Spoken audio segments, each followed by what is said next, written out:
What's going on, guys? It is Bernardo, and today we're going to be going over different types of virtualization. So let's get right into it. All right, so number one in the list is server virtualization. This type of virtualization allows multiple operating systems to run on a single physical server. Server resources are logically separated, which means they're divided and managed to create multiple virtual machines on that physical server. This boosts efficiency and saves costs.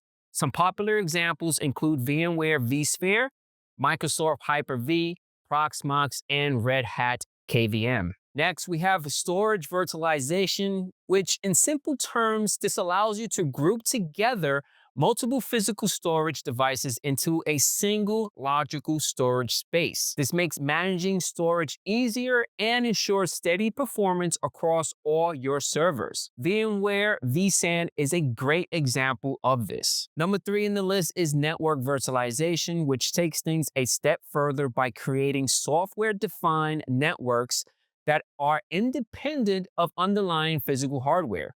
The goal here is to eliminate dependencies on physical network devices. This is a major trend in modern data centers. One of the most well-known solutions for this is VMware NSX. Now let's talk about desktop virtualization, or what's commonly referred to virtual desktop infrastructure, or for short VDI.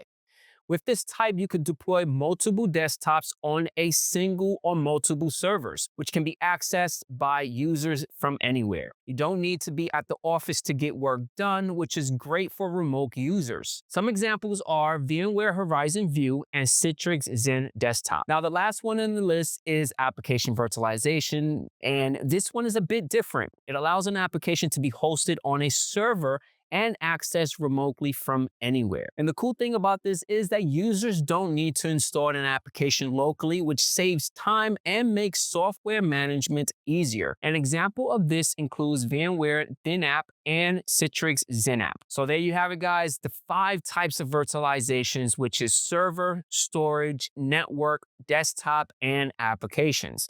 Virtualization is essential for modern IT infrastructures, and understanding how these different types of virtualizations work can really help you optimize your environment. And that's it. Hopefully you guys enjoy, and I catch you guys on the next one. Peace out.